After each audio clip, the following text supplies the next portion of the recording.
Good morning to all. We are starting with first head of income, and that is salary. You very well know that the income has first to be classified into 5 heads, and those are salary, house property, PGBP, capital gain and income from other sources. Salary का मतलब क्या है? Salary का मतलब ये होता है anything which has been received by employee from employer. अगर एम्प्लॉय को एम्प्लॉयर से जो कुछ भी मिलता है वो क्या होता है? सैलरी होता है. यानी कि अगर एम्प्लॉयर एम्प्लॉय को खाना खिला देता है तो पता है उस खाने की वैल्यू भी क्या है? एम्प्लॉय के हाथ में सैलरी है. अगर एम्प्लॉयर एम्प्लॉय को रहने के लिए घर दे देता है, ठीक है, सिर्फ रहने के लिए, अगर ऐसे में वो घर दे देता है तो उसकी भी कुछ वैल्यूएशन की जाएगी कि कितने रुपए का बेनिफिट एम्प्लॉयर से एम्प्लॉय को फ्लो कर रहा है, उसकी वैल्यूएशन की जाएगी और उसके बाद वो भी क्या बन जाएगी? सैलरी की इनकम. ठीक है, यानी सिर्फ नाम सैलरी बोल के हम जो पेमेंट कर रहे हैं एम्प्लॉय को वो सैलरी नहीं है. कोई भी बेनिफिट एम्प्लॉयर से एम्प्लॉय को मूव करता है तो वो सैलरी है. ठीक है, एक कॉलेज में टीचर है, उसे उस कॉलेज में पढ़ाने के लिए सैलरी मिलती है. ठीक है, अपार्ट फ्रॉम दैट उस कॉलेज का अपना एक हॉस्टल भी है. ठीक है, सिंस ये टीचर भी बाहर से आया हुआ है तो वो भी हॉस्टल फैसिलिटी अवेल कर रहा है लाइक स्टूडेंट्स. ठीक है, कॉलेज ने उस टीचर से कहा कि आप एक काम किया करिए कि हॉस्टल की वार्डनशिप भी आप ही देख लीजिए.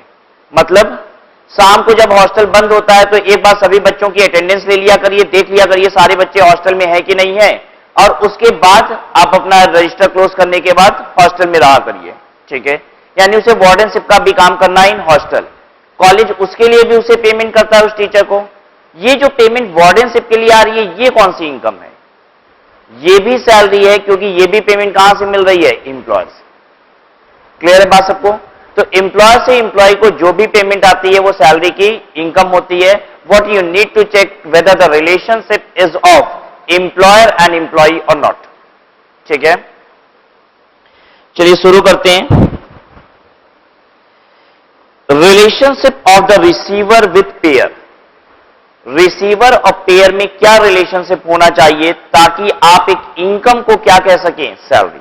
तो कहता है रिसीवर और पेयर का रिलेशनशिप यहां पे कैसा होना चाहिए? एम्प्लॉय एंड एम्प्लॉयर रिलेशनशिप होना चाहिए.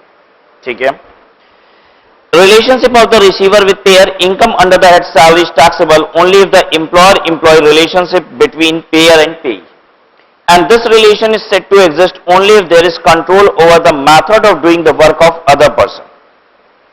कहता है ये रिलेशनशिप तभी एग्जिस्ट करती है जब आप दूसरे के काम करने के तरीके को भी कंट्रोल कर सकते हो. इसका क्या मतलब है? एक क्लाइंट मेरे पास आता है और वो हमें कहता है सर मेरी इनकम टैक्स की रिटर्न फाइल कर दीजिए. ठीक है, तो क्या वो मेरे मेथड को भी कंट्रोल कर सकता है कि क्या बजे काम कीजिएगा, रिटर्न कितने बजे फाइल कीजिएगा, कैसे कैसे फाइल कीजिएगा? नहीं.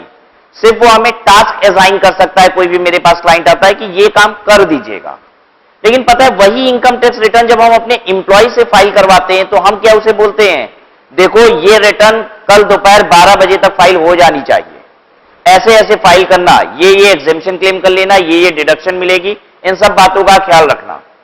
क्या मेरे पास भी क्लाइंट आएगा तो ये बोलता है सर एक बात का ध्यान रखिएगा, ये एग्जेम्प्ट करा दीजिएगा, इस बात की डिडक्शन ले लीजिएगा? अगर वो हमें इतना बोलेगा तो हम बोलेंगे फिर जब सब पता ही है तो फिर खुद ही फाइल कर लो. ठीक है, एम्प्लॉयर एम्प्लॉय रिलेशनशिप कहां पे एग्जिस्ट करता है? जहां पे एक इंसान दूसरे इंसान के काम करने के तरीके को भी कंट्रोल कर लेता है. मतलब वो ये कह सकता है what has to be done, how it has to be done and when it has to be done. अगर हम ये कह सकते हैं कि आपको क्या करना है, कब करना है और कैसे करना है, तभी हम क्या है? एम्प्लॉयर. ठीक है, अगर सिर्फ हम आपको ये कहते हैं ये करना है तो हो सकता है हम आपके क्या है? क्लाइंट है. ठीक है, तो एम्प्लॉयर एम्प्लॉय रिलेशनशिप एग्जिस्ट कर रहा है कि नहीं ये चेक करना जरूरी है. और ये कैसे चेक होगा? जब आप ये देखें कि ये तीनों कंडीशन फुल हो रही है. कौन कौन सी कंडीशन? कब काम करें, कैसे काम करें. ठीक है, ये सारी बातें अगर फिलफिल हो रही हैं तो आप कह सकते हैं कि एम्प्लॉयर एम्प्लॉय रिलेशनशिप एग्जिस्ट कर रहा है. And this relation is said to exist only if there is control over the method of doing the work of other person. Control is said to exist if the payer can direct what has to be done, when, how and by whom it has to be done, and the receiver is bound to follow all his instruction, और जो instruction पा रहा है वो bound भी होता है इन instruction को फॉलो करने के लिए। Few common example when there is no control of payer over payee. हम कुछ एग्जाम्पल लेने जा रहे हैं जहां पे देने वाले का पाने वाले पे कोई कंट्रोल नहीं होता। एक बात बताइए, पार्टनरशिप फर्म भी अपने पार्टनर को क्या पे करती है? सैलरी, ठीक है। क्या पार्टनरशिप फर्म एम्प्लॉयर और पार्टनर एम्प्लॉय होता है? नहीं, वही तो मालिक है बिजनेस के, ठीक है। तो हम इसे बोलते तो सैलरी है, लेकिन क्या ये सैलरी की इनकम है as per income tax? No, income tax कहता है ये सैलरी की इनकम नहीं है। सैलरी की इनकम वो होती है जो कहां से आए? एम्प्लॉयर से एम्प्लॉय को आए, ठीक है। तो नॉर्मल मार्केट में क्या टर्मिनोलॉजी है उससे आपको बाहर निकलना पड़ेगा, और आपको हमेशा इनकम टैक्स के लिए चेक करना पड़ेगा कि रिलेशनशिप कैसा होना चाहिए, एम्प्लॉयर एम्प्लॉय का। Partner of a firm, any salary, bonus, etc. by whatever name called received by a partner from the firm shall not be regarded as salary.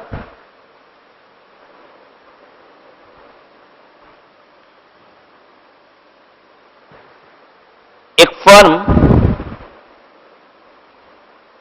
Partner को बेसिकली 3 पेमेंट करती है, ठीक है। क्या क्या करती है? एक होता है सैलरी, और बताइए बाकी और कौन कौन सी पेमेंट होती है? सैलरी पे किया जाता है, और इंटरेस्ट ऑन कैपिटल, और बोलिए शेयर ऑफ प्रॉफिट।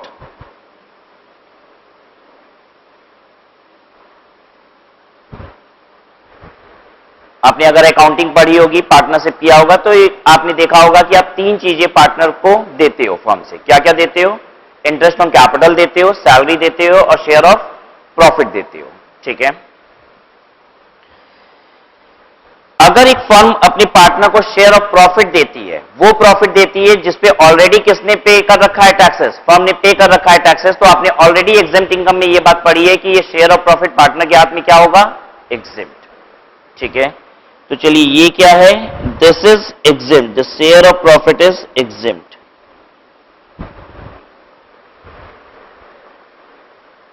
ठीक है। अब बात करते हैं, फर्म ने पार्टनर को सैलरी दी है, क्या ये सैलरी की इनकम कहलाएगी पार्टनर के हाथ में? नहीं, ये सैलरी की इनकम नहीं है। तो बात अब ये होती है कि फिर ये कौन सी इनकम है? पता है ये इनकम कौन सी है? पीजीबीपी। बेसिकली बिजनेस से ये प्रॉफिट आया है, ठीक है, और पार्टनर को बिजनेस का प्रॉफिट ही मिल रहा है in the form of salary, ठीक है। तो पार्टनर के हाथ में ये इनकम कौन सी कहलाती है? पीजीबीपी। इंटरेस्ट ऑन कैपिटल, ये भी किसकी वजह से दिया जा रहा है? बिकॉज ऑफ बिजनेस, ठीक है। तो ये इंटरेस्ट ऑन कैपिटल भी पार्टनर के हाथ में इनकम है, लेकिन ये इनकम कौन सी है? पीजीबीपी। तो चलिए मेरे साथ साथ याद कीजिए, फर्म कौन कौन सी पेमेंट देती है पार्टनर को, वो इनकम कौन सी होती है? अगर शेयर ऑफ प्रॉफिट देगी तो वो कौन सी इनकम होगी? एग्जेम्प्ट इनकम, ठीक है। वो एग्जेम्प्ट इनकम है, वो टैक्सेबल ही नहीं है। वो इसलिए एग्जेम्प्ट है क्योंकि इस पे ऑलरेडी टैक्सेस किसने पे कर रखा है? फर्म ने पे कर रखा है। सैलरी और इंटरेस्ट ऑन कैपिटल ये पीजीबीपी की इनकम होगी पार्टनर के हाथ में। सैलरी की इनकम क्यों नहीं कहला रही है? वो इसलिए नहीं कहला रही है क्योंकि रिलेशनशिप एम्प्लॉयर एम्प्लॉय का यहां पे नहीं है। उसके बाद देखिए, हम लोग ये कौन से एग्जांपल देख रहे हैं जहां पे कोई भी कंट्रोल नहीं है? We are looking of the situation where there is no control of payer over pay. अगर नो कंट्रोल है तो इसका मतलब ये जो एग्जांपल हम लोग देख रहे हैं, ये 4 एग्जांपल, ये सैलरी के एग्जांपल हैं या अदर देन सैलरी के एग्जांपल हैं? ये अदर देन सैलरी है, ये सैलरी नहीं हो सकता। These are not salary, because I am saying कि यहां पे रिलेशनशिप पेयर और पेई का, एम्प्लॉयर एम्प्लॉय का नहीं है। फिर उसके बाद कह रहा है director who is not employee. एक बात बताइए, नॉर्मली एक कंपनी का डायरेक्टर क्या उस कंपनी का एम्प्लॉय होता है? छोड़ दीजिए यहां क्या लिखा है, आपकी नॉलेज क्या कहती है? Whether a director of a company is employee of that company? Yes he is, ठीक है। जो कंपनी के डायरेक्टर है वो क्या है? कंपनी के एम्प्लॉय ही है। पता है ओनर कौन होता है कंपनी का? मालिक कौन है? शेयर होल्डर्स, ठीक है। Directors are employees of the company, ठीक है। क्या कंपनी का मैनेजिंग डायरेक्टर कंपनी का इंप्लॉय है? यस, कंपनी का मैनेजिंग डायरेक्टर भी कौन है? कंपनी का इंप्लॉय है। अब यहां पे कहता है director who is not employee. क्या ऐसे भी डायरेक्टर होते हैं जो कंपनी के इंप्लॉय नहीं होते हैं, और क्या उनको भी पेमेंट मिलती है? यहां पे ये कहना यही चाहता है कि जो डायरेक्टर इंप्लॉय नहीं है उनको पेमेंट अगर मिलती है तो वो सैलरी नहीं है, ये कहना चाहता है, ठीक है। तो हमें यह भी समझना होगा कि क्या ऐसे डायरेक्टर होते हैं जो इंप्लॉय नहीं होते हैं। मैनेजिंग डायरेक्टर को जो पेमेंट मिलती है कंपनी से वो क्या सैलरी है? यस, दैट इज सैलरी, ठीक है। डायरेक्टर्स को जो पेमेंट मिलती है क्या वो सैलरी है? यस, सैलरी है। लेकिन अब हम बात कर रहे हैं कुछ ऐसे डायरेक्टर होते हैं जो कंपनी के बेसिकली इंप्लॉय होते ही नहीं है। समझिएगा इस बात को। मेरी एक क्लाइंट कंपनी है, ठीक है, मेरी क्लाइंट है कंपनी, उसका एक डायरेक्टर मेरे पास आता है, ठीक है। कहता है सर हम लोग ने 10-20 बोर्ड मीटिंग की है और एक फाइनल डिसीजन पे आए हैं कि हम लोग एक बिजनेस करने वाले हैं। हमने कहा बताइए क्या बिजनेस करने वाले हैं आप? उन्होंने अपने बिजनेस के बारे में सब कुछ हमें बताया, ठीक है। हमने कहा अब हमसे क्या चाहते हैं आप? उन्होंने कहा सर हम चाहते हैं कि आप हमारे लिए कंपनी का रजिस्ट्रेशन करा दें और उसकी जो भी लीगल फॉर्मेलिटीज है वो करा दें आप, ठीक है। उसके लिए उन्होंने अपने बिजनेस को भी हमें एक्सप्लेन किया, ठीक है।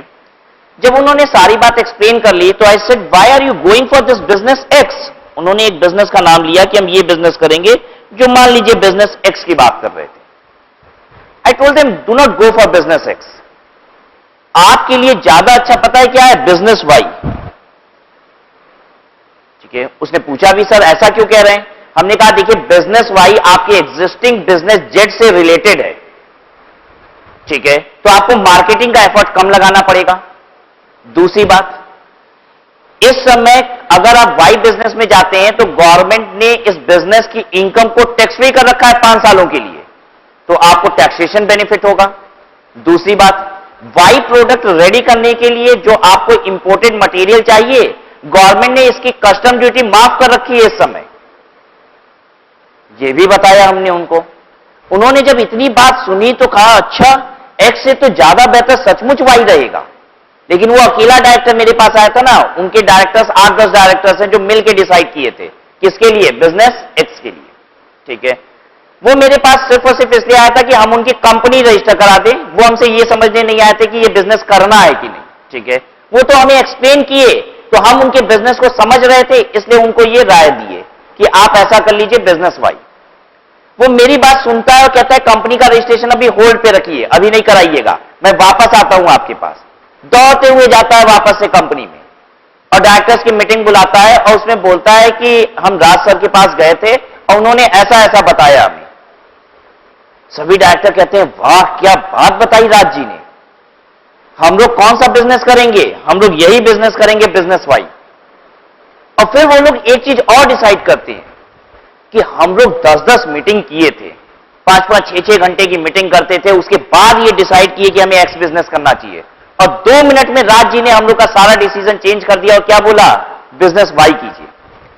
अगर ऐसा होनहार व्यक्ति, इतना इंटेलिजेंट पर्सन हमारी हर बोर्ड मीटिंग में बैठे तो मजा आ जाए। हर बोर्ड मीटिंग में अगर ये इंसान बैठे तो जा सोचिए अगर वो बिजनेस को और अच्छे से समझेगा तो कितनी अच्छी बात बताएगा। एक काम करते हैं, इस आदमी को अपने हर एक बोर्ड मीटिंग में हम लोग बैठाएंगे, ठीक है। तो पता है वो हमें क्या बना लेते हैं? अपनी कंपनी का डायरेक्टर बना लेते हैं, लेकिन हम उस कंपनी के एम्प्लॉय नहीं है, क्योंकि हम सिर्फ और सिर्फ पता है किसमें बैठेंगे? बोर्ड मीटिंग में। आई बात समझ में? कौन डायरेक्टर होता है जो इंप्लॉय नहीं होता है? जो लोग सिर्फ और सिर्फ किसमें बैठते हैं? डिसीजन मेकिंग में। जो लोग डिसीजन और ऑपरेशन दोनों में काम करते हैं वो होते हैं इंप्लॉय। जो सिर्फ डिसीजन में काम करते हैं, मतलब कि सिर्फ बोर्ड ऑफ डायरेक्टर्स मीटिंग में बैठते हैं और ऑपरेशन से ध्यान नहीं देते हैं, ठीक है, वो इंप्लॉय नहीं होते हैं। तो हम क्या बन गए? कंपनी के डायरेक्टर, लेकिन I am not employee of the company, ठीक है। कंपनी अब हमें पेमेंट करती है, हां करती है, ऐसे फ्री में था जाके थोड़ी ना बैठेंगे बोर्ड मीटिंग में।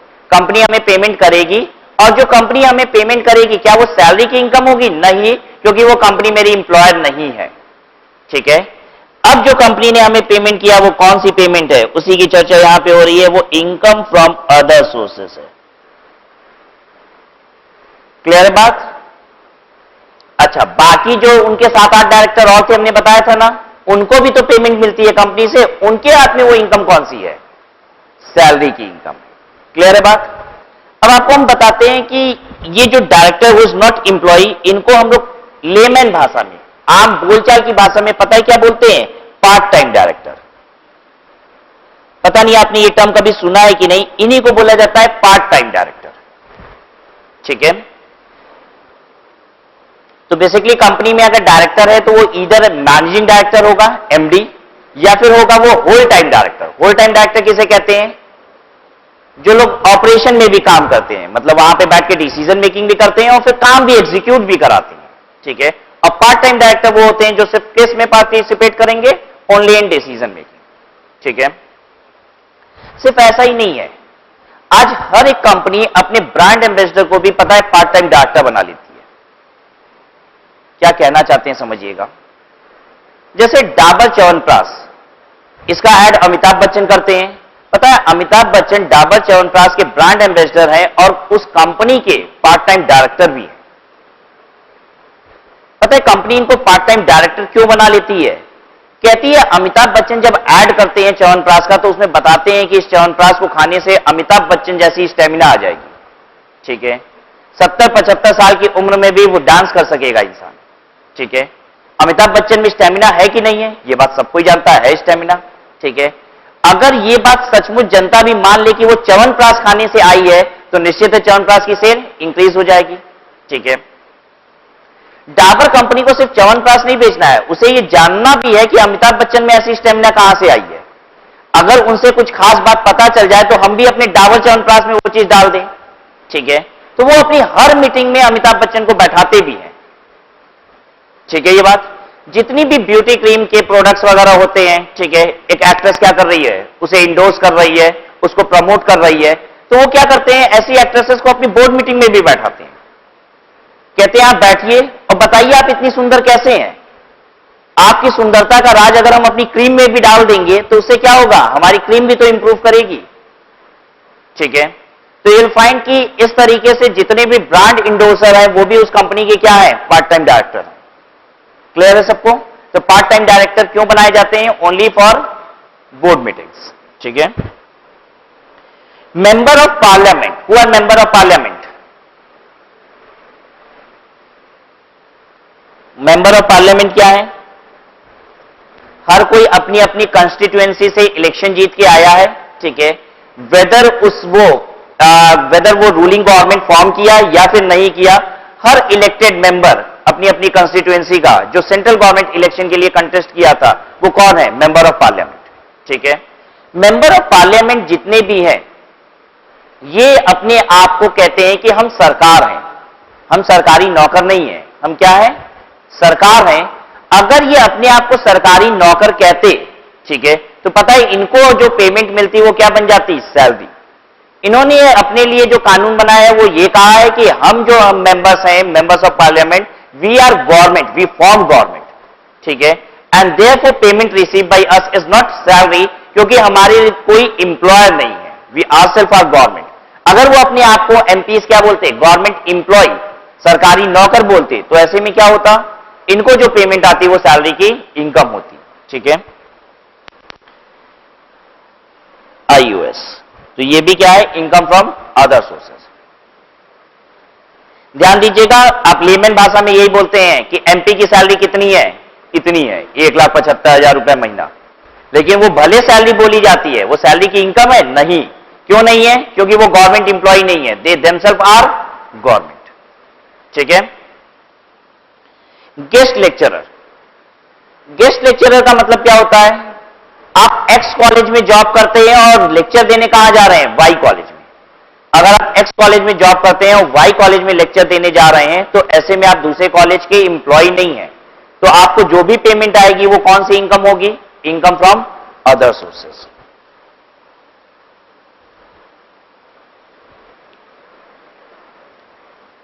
क्लियर हो गई बात सबको? तो देखिए हमने ये सीखा अभी कि आम बोलचाल की भाषा में और भी पेमेंट्स हैं जिनको सैलरी कहा जाता है, लेकिन टेक्निकली इनकम टैक्स की लैंग्वेज में वो सैलरी नहीं है। In all these cases income of the receiver is not taxable under the head salary. कह रहा है कि ये ऊपर वाली सभी सिचुएशन में income under the head salary नहीं थी। ठीक है, बेसिकली ये तो हम आपकी नॉलेज के लिए बताते जा रहे हैं कि वो अदर सोर्सेज है कि नहीं है। जैसे पार्टनर से फर्म से पार्टनर को मिल रहा था तो हम आपको बता दिए पैरेलली कि ये पीजीबीपी की इनकम है। आपको अभी फिलहाल ये सब नहीं करना है, पता है आपको अभी क्या करना है, सैलरी की इनकम है कि नहीं है यही जानना है। ठीक है, फिर हम रिस्पेक्टिव हेड में जब पहुंचते हैं तब हम जानते हैं कि ये इनकम इस हेड की है। ठीक है, लेकिन हम पैरेलली आपको इसलिए बताते जा रहे हैं ताकि आपका एक लिंकअप मेंटेन रहे। टैक्सेबिलिटी ऑफ सैलरी, अब सैलरी में क्या क्या चीजें आती हैं। ठीक है, वेजेस फॉर वर्कर, नाम तो है सैलरी लेकिन सैलरी का मतलब यहां पे वेजेस भी होता है। ठीक है, वेजेस और सैलरी में क्या अंतर होता है। जब आपको पेमेंट मैनुअल वर्क के लिए मिलती है, मतलब आप कोई मैनुअल काम कर रहे हैं उसके लिए पेमेंट मिलती है तो उसे क्या कहते हैं, वेजेस। ठीक है, जब आप कोई ऑफिशियल वर्क करते हैं और आपको पेमेंट मिलती है तो उसे क्या कहा जाता है, सैलरी। इतना ही अंतर है, लेकिन this head salary includes both wages and salary. ठीक है, the same would be treated as salary and would be taxable accordingly. There arises no difference between wages and salary. Salary receive by a partner of a firm, firm के partner को salary मिलेगी, ये salary की income है, जल्दी बोलिए, नहीं, कहां की इनकम है तब, पीजीबीपी। ठीक है, next directors fees. What is director fees, director fee का मतलब होता है fee receive for sitting in board meeting. What is fee, fees का मतलब होता है बोर्ड मीटिंग में बैठने का पैसा। ठीक है, बोर्ड मीटिंग में बैठने का पैसा किसको मिलता है, सभी डायरेक्टर्स को मिलता है, नहीं, सिर्फ किसको मिलता है, पार्ट टाइम डायरेक्टर्स को। ठीक है, ध्यान दीजिए, जो दिन भर कंपनी में बैठे हुए हैं, बोर्ड मीटिंग का समय होगा तो उठ के चले जाएंगे क्या, अरे दिन भर तुम कंपनी में बैठते हो, तुम्हारा तो काम ही है बैठना। जिनको सिर्फ बैठने के लिए बुलाया गया उनको अलग से पैसे मिलते हैं। ठीक है, अगर बोर्ड मीटिंग में बैठने का पैसा मिलता है तो ये कौन सी इनकम है, income from other sources. Directors remuneration, directors remuneration अगर किसको मिला है, इंप्लॉय डायरेक्टर को मिला है तो सैलरी, और नॉन इंप्लॉय डायरेक्टर को मिला है तो आईयूएस। ठीक है, जब रेम्यूनरेशन की बात करेंगे तो आप ऐसे बोलेंगे कि जो कंपनी के फुल टाइम डायरेक्टर है, मैनेजिंग डायरेक्टर, उनके लिए तो सैलरी है और पार्ट टाइम डायरेक्टर के लिए आईयूएस है। ठीक है, और जहां तक रही डायरेक्टर फी की बात, तो ये फुल टाइम डायरेक्टर्स को मिलता ही नहीं, एमडी को मिलता ही नहीं, मिलता ही किसको है fee, only to the part time director, और उनके लिए इनकम कौन सी होती है, आईयूएस। आपके मन में एक बात और आ रही होगी कि सर जो लोग सिर्फ मीटिंग में बैठते हैं उनको फी भी क्यों मिल रही है और रेम्यूनरेशन भी क्यों मिल रहा है। हम आपको बता देते हैं उसके पीछे कारण क्या है कि बोर्ड मीटिंग में बैठने का पैसा कितना मिलना चाहिए ये कंपनीज एक्ट में डिफाइंड है, एक लिमिट है कि इससे ज्यादा नहीं मिलना चाहिए। ठीक है, और वो बहुत छोटा सा अमाउंट है। ठीक है, ये बड़े बड़े स्टार वो 10,000 20,000 25,000 रुपए के लिए नहीं बैठते हैं एक एक मीटिंग में। ठीक है, तो उनको फी के नाम पे तो उतना ही पैसा मिल सकता है जो कहां पे लिखा हुआ है, कंपनीज एक्ट में मैक्सिमम लिमिट। तो उसके अलावा जो पेमेंट दी जाती है वो किस फॉर्म में दी जाती है, in the name of remuneration. Clear है बात। पेंशन टू रिटायर्ड इंप्लॉय, एक बात बताइए, अगर एक इंप्लॉय रिटायर कर गया है उसके बाद उसे पेंशन मिल रही है, क्या ये पेंशन उसे इंप्लॉयर से मिल रही है, इंप्लॉय रह कहां गए, वो तो रिटायर कर गया ना। तो ये पेंशन की इनकम कहां की इनकम होनी चाहिए, ये भी सैलरी की इनकम होगी, क्योंकि इंप्लॉयर का मतलब होता है present employer, past employer as well as former employer. Clear है बात सबको।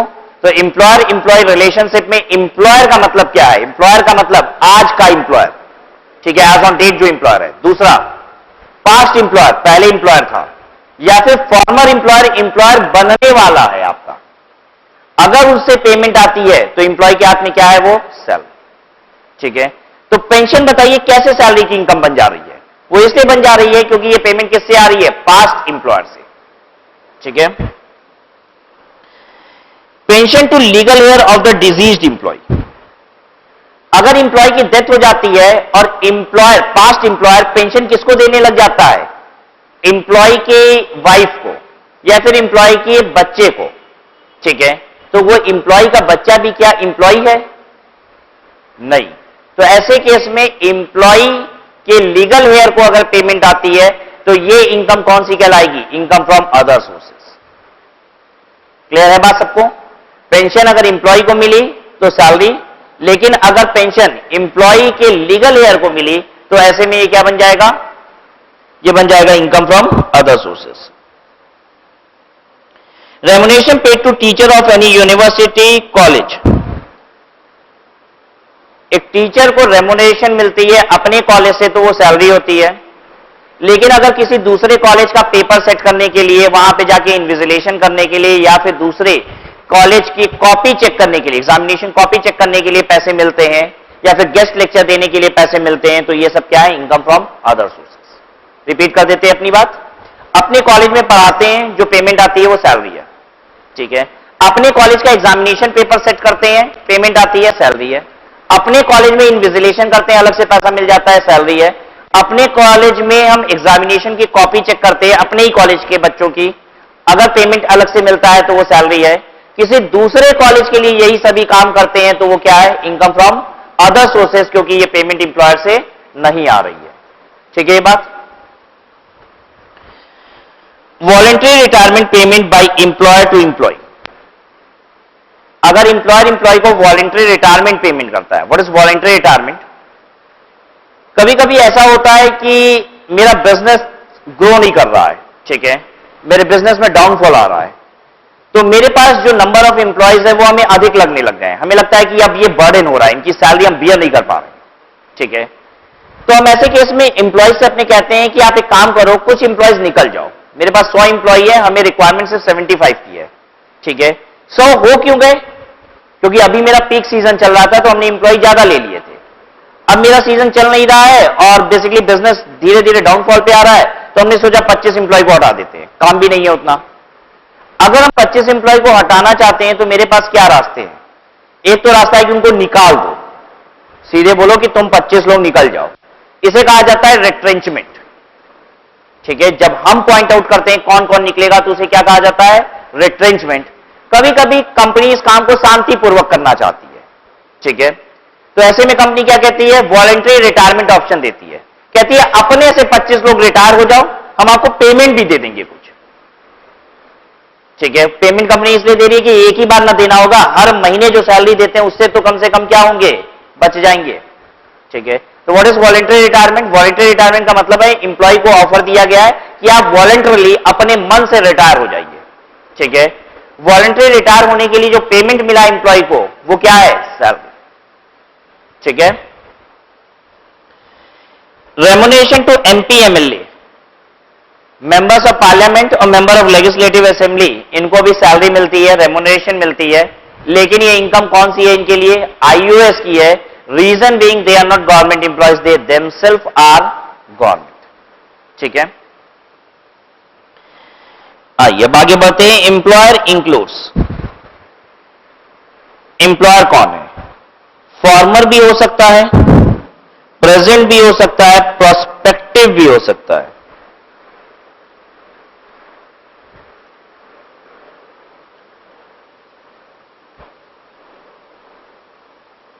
पास्ट, प्रेजेंट मतलब करंट एम्प्लॉयर, प्रोस्पेक्टिव मतलब फ्यूचर एम्प्लॉयर।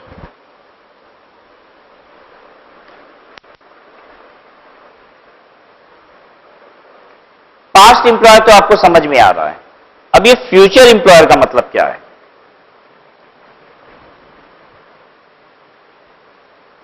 मेरे बगल में ही एक ऑफिस है, वो मेरे क्लाइंट हैं जिनका ऑफिस है, उनका एक एम्प्लॉय मेरे पास आता है, ठीक है, बड़ा ही अच्छा एम्प्लॉय है, हमने उसका कैलिबर चेक किया, हमने देखा कि बड़ा अच्छा एम्प्लॉय है, ठीक है। हमने उससे पूछा कि तुम क्या करते हो, तो कहा सर कहीं फाइल वाइल लेके जाना होता है तो हम उनके यहां से चले जाते हैं, ठीक है। और हमने पूछा और क्या करते हो, क्या बैंक वैंक का कोई काम होता है तो भी चले जाते हैं हम। हमने कहा बड़ा अच्छा काम करते हो, कितनी तनख्वाह मिलती है? उसने बोला सर हमको 7,000 रुपये महीना मिलती है। हमने कहा एक बात बताओ, कुछ और प्लान है, कुछ और आगे करने का प्लान है, कुछ अच्छी सैलरी पाना चाहोगे? तो सोचने में पड़ जाता है एक बार, ठीक है। हम उसको क्या करते हैं, अपना कार्ड देते हैं उसको, ठीक है, बताते हैं कि मेरी एक ऑफिस और है, ठीक है, वहां पे तुम चले आना, ठीक है, और उसको 2,000 रुपया भी देते हैं, तो वो कहता है 2,000 रुपया सर किस बात का, हमने कहा रख लो, ऐसे ही रख लो, ठीक है।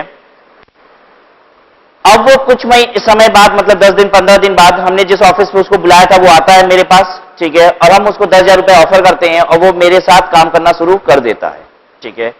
तो पता है वो जो 10,000 रुपया महीने के बाद उसे देंगे वो तो सैलरी है ही, जो 2,000 रुपये पहले दिए थे वो भी सैलरी है। पता है वो 2,000 रुपये क्यों दिए थे? उसको एम्प्लॉय बनाने के लिए तो दिए थे। वो 2,000 रुपये सिर्फ इसलिए था कि शायद ये मेरा एम्प्लॉय बन जाए। अब बात आती है सर अगर वो एम्प्लॉय ना बना होता आपका तब 2,000 रुपये उसके लिए कौन सी इनकम थी? तो ऐसे में उसके लिए वो 2,000 रुपये इनकम फ्रॉम अदर सोर्सेस, ठीक है। यानी अगर हम अपने होने वाले एम्प्लॉय को, ठीक है, मतलब हम चांसेस हैं कि वो मेरा एम्प्लॉय बन सकता है, उसे अगर कोई ऐसी पेमेंट करते हैं तो वो सैलरी की इनकम ही कहलाएगी। मोर देन वन एम्प्लॉयर, आपके एक से अधिक एम्प्लॉयर भी हो सकते हैं और जितने भी एम्प्लॉयर हैं सभी से जो पेमेंट आ रही है सभी क्या है? सैलरी की इनकम। तो क्या आपकी सैलरी की इनकम 5 सोर्सेस से हो सकती है? हां, आप A limited, B limited, C limited, D limited, E limited में पैरेलली काम कर रहे हैं, 2-2 घंटे की 5 जगह जॉब करते हैं आप, ठीक है। तो 5 जगह से जो पेमेंट मिलती है वो सभी क्या है? सैलरी की income. Salary from each source is taxable under the head salary. Example, mister A works in 2 places as part time job, his salary from both the place is calculated under the head salary. 2 जगह काम करते हो, दोनों जगह से जो payment आएगी वो सैलरी की income. Now basis of charge, salary की इनकम टैक्सेबल कैसे होगी? ठीक है, कब होगी? कहता है salary is taxable on receipt और due basis whichever is earlier. Salary taxable हो जाती है ड्यू और receipt whichever is earlier. कब टैक्सेबल होती है? ड्यू या रिसिप्ट जो भी पहले हो गया टैक्सेबल हो जाएगी सैलरी। मतलब अगर सैलरी आपकी ड्यू हो गई है, ठीक है, मिली नहीं है, एम्प्लॉयर ने दिया नहीं सैलरी, आप महीना भर काम किए, सैलरी आपकी ड्यू हो गई है, एम्प्लॉयर ने आपको दी ही नहीं है अभी सैलरी, क्या टैक्सेबल हो जाएगी? यस, टैक्सेबल हो जाएगी, ड्यू हो गई है। आपकी सैलरी रिसीव हो गई, अभी ड्यू नहीं हुई। सैलरी रिसीव हो जाना, ड्यू ना होने का मतलब पता है क्या है? एडवांस में आ गया, पैसा मिल गया, अभी सैलरी ड्यू नहीं हुई है। क्यों ड्यू नहीं हुई है? अरे वो तो फ्यूचर पीरियड का है ना, ड्यू तो बाद में होगी, ठीक है। तो सैलरी अगर आपको एडवांस में मिल गई, अभी ड्यू नहीं हुई, तो भी टैक्सेबल है, और अगर सैलरी ड्यू हो गई, पैसा मिला ही नहीं, तो भी टैक्सेबल है, ठीक है। विच एवर इज अर्लियर को आप ऐसे भी कह सकते हैं, ड्यू या रिसिप्ट में से कुछ भी हुआ तो सैलरी टैक्सेबल हो जाएगी, ठीक है। एक बात समझाते हैं आपको। मोटा मोटी, जब हम बोलते हैं मोटा मोटी, तो इसका मतलब होता है 90% केसेस में मेरी बात सही बैठेगी, ठीक है। जो एक्सेप्शनल 10% वाली बात है वो अलग से कहेंगे आपसे। मोटा मोटी अगर हम 12 महीने जॉब करते हैं तो मेरी 12 महीने की सैलरी ड्यू होती है। अगर काम 12 महीने की है तो 12 महीने की सैलरी ड्यू होगी। रिसिप्ट क्या हो सकती है? एम्प्लॉयर हो सकता है सैलरी हमको 12 महीने की दे दिया हो सकता है 11 महीने की दे दिया हो, और हो सकता है 13 महीने की भी दे दिया हो। रिसिप्ट कम या ज्यादा हो सकती है, लेकिन मोटा मोटी ड्यू तो 12 महीने में 12 महीने की होती है। अगर 12 महीने काम किए हो तो 12 महीने की सैलरी ड्यू होगी, ठीक है। ये सब तो रेयर केसेस है ना, कि हम 3 महीना जॉब करते हैं, फिर 3 महीना मजा लेते हैं, फिर 3 महीना जॉब करते हैं, फिर 3 महीना मजा लेते हैं। नॉर्मली 12 महीने में 12 महीने जॉब करते हैं, 12 महीने की सैलरी ड्यू होती है, ठीक है। तो सैलरी ड्यू होती है 12 महीने की, रिसीव हो सकती है 11 महीने की भी, 12 महीने की भी, 13 महीने की, ठीक है। अब इसी बात को समझते हैं कि फिर टैक्सेबल कितना होगा। चलिए देखिए, सैलरी है मेरी 25,000 पर मंथ, ठीक है। ड्यू कितने महीने की? 12 महीने की। रिसिप्ट कितने महीने की? 11 महीने की। 12 महीने नौकरी की है, 12 महीने की सैलरी ड्यू हो गई। रिसीव कितनी हुई? 11 महीने की, ठीक है। मेरी सैलरी की इनकम इस साल की कितनी है? I am talking of previous year 17-18, 17-18 में मेरी सैलरी 12 महीने की ड्यू हुई और रिसीव लेकिन सिर्फ 11 महीने की हुई, 1 महीने की बाकी लगा दिया एम्प्लॉयर ने। मेरी इनकम कितनी कही जाएगी इस साल की? 25,000 इंटू 12, ठीक है, 3 लाख रुपया। सबको बात समझ में आ गई, ठीक है। अब ड्यू और रिसिप्ट विचएवर इज अर्लियर को पता है हम क्या बोलते हैं? हम कहते हैं बच्चों ऐसे मत बोलो, ड्यू और receive whichever is earlier बोलोगे ना तो गलती कर बैठोगे, हम ऐसे बोलते हैं ड्यू और receive whichever is higher बोलो, लेकिन कभी लिख मत देना ऐसा। एक्ट बोलता है विच एवर इज अर्लियर, जो जल्दी हुआ। पता है जल्दी क्या हुआ, 11 रिसिप्ट और 11 ड्यू साथ में हुआ और एक ड्यू जल्दी हो गया, इसलिए वो जो ड्यू जल्दी हो गया वो भी टैक्सेबल है। हम कहते हैं इतना मत सोचो क्या जल्दी हुआ क्या बाद में हुआ, ऐसे बोलो कौन सा ज्यादा हुआ, ड्यू ज्यादा हुआ कि रिसिप्ट ज्यादा हुआ, जो ज्यादा हुआ उतनी इनकम बना दो। ठीक है, तो कैसे आप लोग करेंगे, कैलकुलेशन की बात जब भी करेंगे तो ड्यू और रिसिप्ट में से जो ज्यादा हुआ है, ठीक है, उतनी इनकम बन गई आपकी। ड्यू और रिसिप्ट में क्या ज्यादा हुआ था, ड्यू ज्यादा हुआ था 12 बार, तो 12 बार की इनकम बन गई। अच्छा मान लीजिए अगर ड्यू हुआ है 12 बार, क्योंकि नॉर्मली ड्यू 12 बार होता भी है, ठीक है, रिसिप्ट हुआ है 12 बार, रिसिप्ट भी 12 महीने हुई है, अब आपकी इनकम कितनी कही जाएगी इस साल की, 3 लाख रुपया। ड्यू ही 12 बार, रिसिप्ट हो गई 13 बार। अब बताइए अब आपकी इनकम कितनी, एक महीने की एडवांस सैलरी आ गई, इसका मतलब ये होता है 12 बार ड्यू हुई और 13 महीने की आने का मतलब होता है 1 महीने की एडवांस सैलरी मिल गई आपको। अब आपकी इनकम कितनी कही जाएगी, 3,25,000। सबको समझ में आ गई ये बात। चलिए अब हम लोग अब आराम से समझते हैं ड्यू और रिसिप्ट का मतलब क्या होता है। ड्यू और रिसिप्ट, ड्यू का मतलब होता है एम्प्लॉयर जब अपने बुक्स ऑफ अकाउंट में सैलरी आउटस्टैंडिंग की एंट्री करता है, जिस दिन एम्प्लॉयर अपने बुक्स ऑफ अकाउंट, एम्प्लॉय से ड्यू का कोई लेना देना नहीं है, ध्यान दीजिएगा, ये करेगा कौन ड्यू की एंट्री, एम्प्लॉयर। ठीक है, वो 12 जो हम बोल रहे थे ना 12 बार ड्यू हुआ है, इसका मतलब क्या था, एम्प्लॉयर ने 12 बार ड्यू कराया। ध्यान दीजिएगा इस ड्यू वर्ड से एम्प्लॉय का कुछ भी लेना देना नहीं है, लेकिन एम्प्लॉयर ने ड्यू कितनी बार कराया उस बेसिस पे एम्प्लॉय को टैक्स देना पड़ता है, एम्प्लॉय की इनकम बनती है। सबको बात समझ में आई। ड्यू क्या होता है, जिस दिन एम्प्लॉयर अपने बुक्स ऑफ अकाउंट्स में ये एंट्री करता है, कौन सी एंट्री, एम्प्लॉयर की बुक्स में एंट्री बता रहे हैं, एम्प्लॉयर्स बुक्स ऑफ अकाउंट, कौन सी एंट्री करेगा, वो एंट्री करेगा salary debit to salary payable.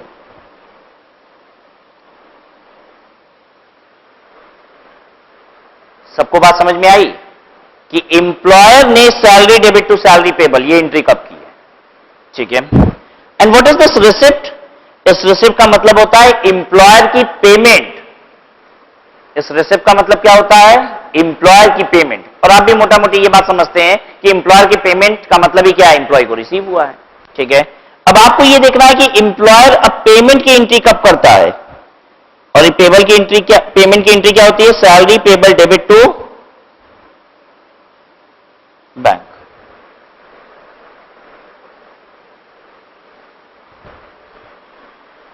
ठीक है, चलिए एक एग्जांपल लिखते हैं हम लोग। मिस्टर एक्स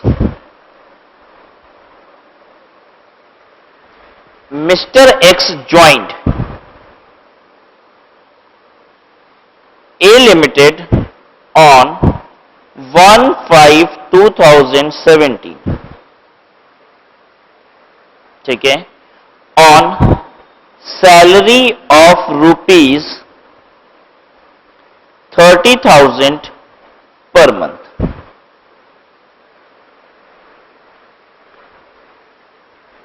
हम लोग 3-4 एग्जाम्पल करेंगे। ठीक है, आप हमें बताओगे इनकम कितनी है कि आपने वर्ड ड्यू और रिसिप्ट व्हिचएवर इज अर्लियर को समझा कि नहीं। Mister X joined A limited on 1/5/2017 on salary of ₹30,000 per month.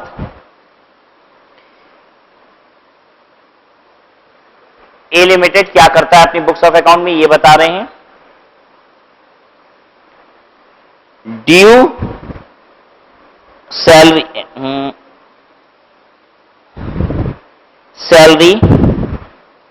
gets due on last day of each month।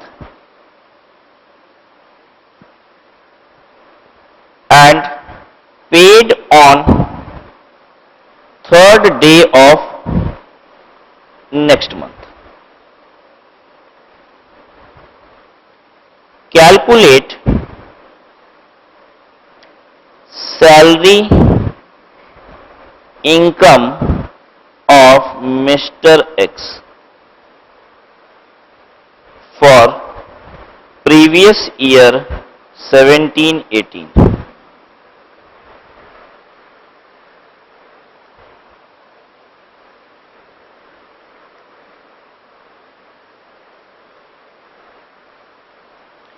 Question सबने समझा? मिस्टर एक्स ने अभी आपको नहीं करना, ये क्वेश्चन हम करेंगे। बस इधर देखिए मेरी तरफ। Mister x joined A limited on 1/5/2017 on salary of 30,000 per month.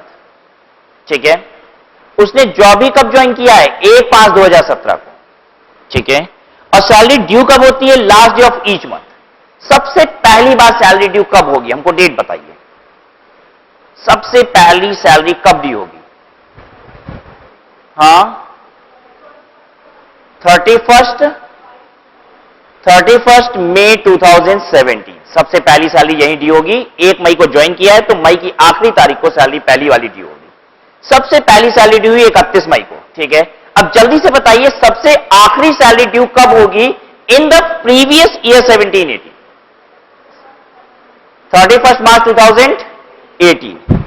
अब 31 मई 2017 से लेकर 31 मार्च 2018 तक कितनी बार सैलरी ड्यू हुई? क्या बार ड्यू हो गई? How many times? जोड़ लीजिए, फिंगर्स पे जोड़ लीजिए। कितनी बार हुई? 11 टाइम्स। ठीक है, तो ड्यू पता है कितनी हुई है? सॉल्यूशन कर रहे हैं अब इसका। ड्यू हुई है, सैलरी ड्यू लिखते हैं। सैलरी ड्यू हुई है हमारी 30,000 इंटू 11। ठीक है, 3,30,000। सैलरी रिसीव कितनी हुई है? रिसिप्ट, डी और रिसिप्ट विचएवर इज अर्लियर होता है ना, तो अब रिसिप्ट निकालिए कितनी बार हुई है। सबसे पहली सैलरी कब मिली है बच्चों? सबसे पहली सैलरी कब मिली है? 3 जून को सबसे पहली बार सैलरी मिली, 3 जून को। प्रीवियस ईयर 17-18 में सबसे आखिरी सैलरी कब मिली? 3 मार्च को। अब ध्यान दीजिएगा, मार्च वाली सैलरी 3 अप्रैल को मिलेगी, जो अगले प्रीवियस ईयर में चला जाएगा। हमको प्रीवियस ईयर 17-18 से मतलब है। प्रीवियस ईयर 17-18 में सबसे पहली सैलरी रिसीव हुई है 3 जून को और सबसे आखिरी सैलरी रिसीव होगी 3 मार्च को। कितनी बार रिसीव हुई है? 10 टाइम्स। 30,000 इंटू 10, 3 लाख। और इनकम क्या होती है? Which ever is earlier. Which ever is earlier का मतलब क्या है? जो अर्लियर होगा वही तो ज्यादा होगा। ठीक है, जो जल्दी होता होगा वही ज्यादा होगा। क्या इनकम है? जल्दी से बता दीजिए। 3,30,000।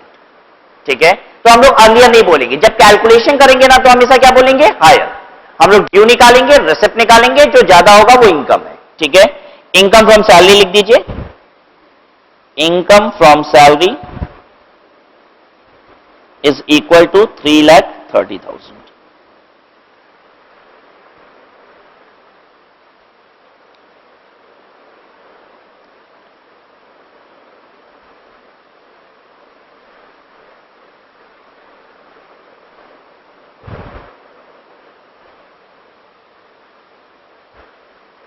ठीक है, ये अब एक क्वेश्चन हम आपको देंगे। ठीक है, और सभी को सही करना है। ध्यान से क्वेश्चन को पढ़ेंगे। ठीक है, और एकदम सही सॉल्व करेंगे उसे।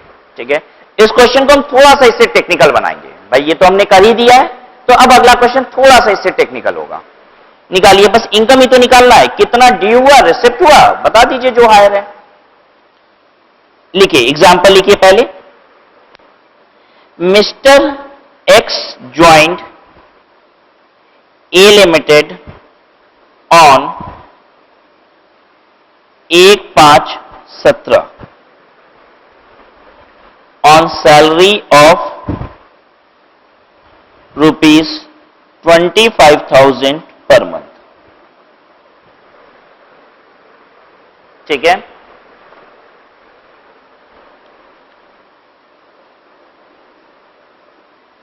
salary gets due on day of next month and is paid on third day of next month.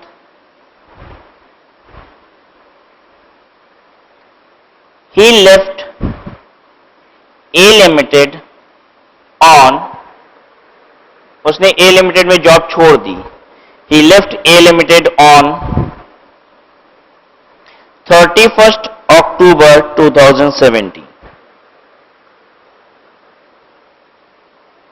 He joined B Limited on 8/11/17 on salary of ₹30,000 per month. Due होती है यहां पे salary last day of month और पे होती है on 5th day of next month.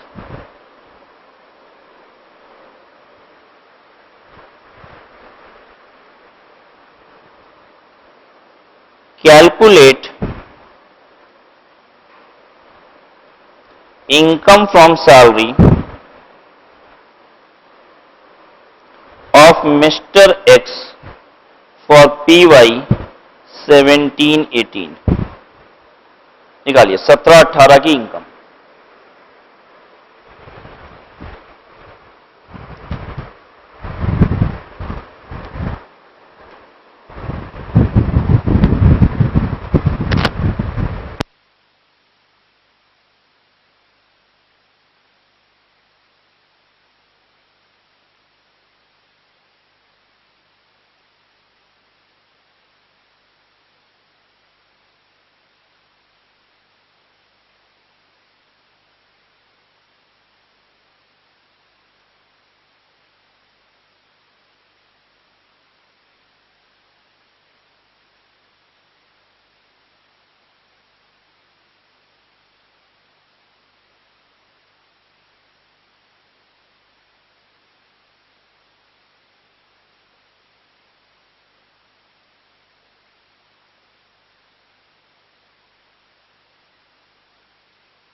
कैसे solve करेंगे इसको? पहले दोनों ही इंप्लॉयर का ड्यू निकाल लेंगे कितना हुआ और दोनों ही इंप्लॉयर से रिसीव कितना हुआ और फिर देख लेंगे कौन सा हायर है.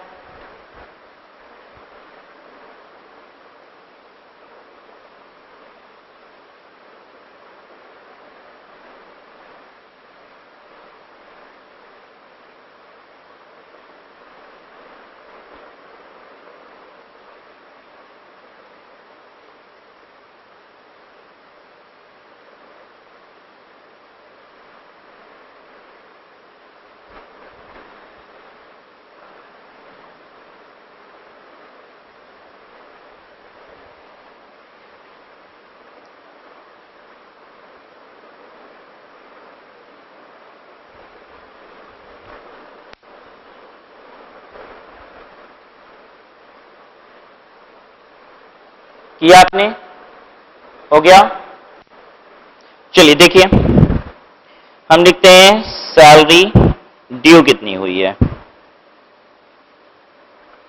आइए पहले इस वाली सैलरी की बात करते हैं 25,000 वाली सैलरी. ये क्या बार ड्यू हुई है? 25,000 इंटू क्या महीने की ड्यू हुई है? 1 मई को हमने जॉब स्टार्ट किया था, ठीक है। सैलरी ड्यू होती है अगले महीने की 1 तारीख को, तो यानी सबसे पहली बार ड्यू हुई थी 1 जून को, और हमने जॉब कब तक किया है, अक्टूबर तक, तो अक्टूबर वाली सैलरी ड्यू हुई होगी नवंबर में, ठीक है। तो यानी इसका मतलब हो गया जून से लेकर नवंबर तक, तो कितना हो गया, जून जुलाई अगस्त सितंबर अक्टूबर नवंबर, 6 महीने ड्यू हुई है, ठीक है। उसके बाद प्लस अब हमने 30,000 रुपए वाली जॉब ज्वाइन कर ली। ये पहली बार ड्यू कब हुई, 1 नवंबर को ज्वाइन किया है, 1 नवंबर को, और last day of the month due हो जाती, यानी कि 30 नवंबर को पहली बार ड्यू हुई, तो नवंबर में ड्यू हुई, दिसंबर, जनवरी, फरवरी, मार्च, 5 बार ड्यू हुई, ठीक है ना।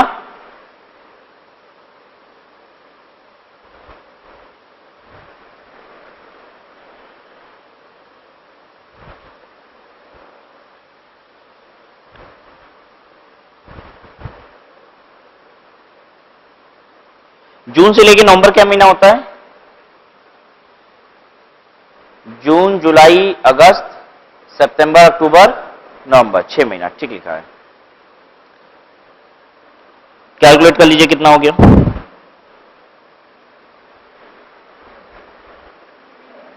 $3 लाख।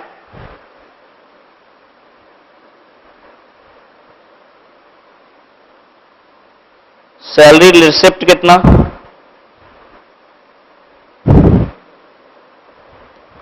25,000 वाली सैलरी क्या बार मिली है, 6 बार मिली है, हर महीने अगले महीने की 3 तारीख को मिलती थी, 6 बार मिली होगी, ठीक है।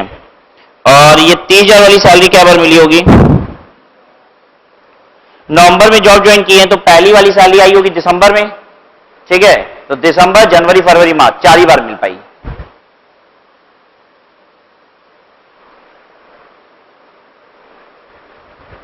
बताइए, 2,70,000, इनकम कितनी, 3 लाख।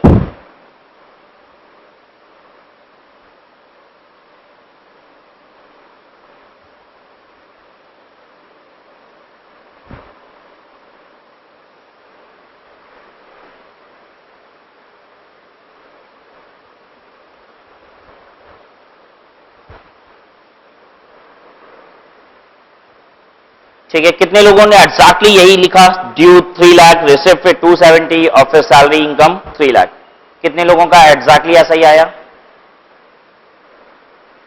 बस। कहां गलती हो रही है, कहां गलती हुई, 30,000 की जगह 33,000 कर दिए थे, वाह ये तो बड़ी सुंदर बात है। मतलब मंथ अंत में गलती नहीं किया सर हमने, तो फिगर ही गलत लिख दी, 30,000 की जगह 33,000, क्या गलती हो गई आपसे,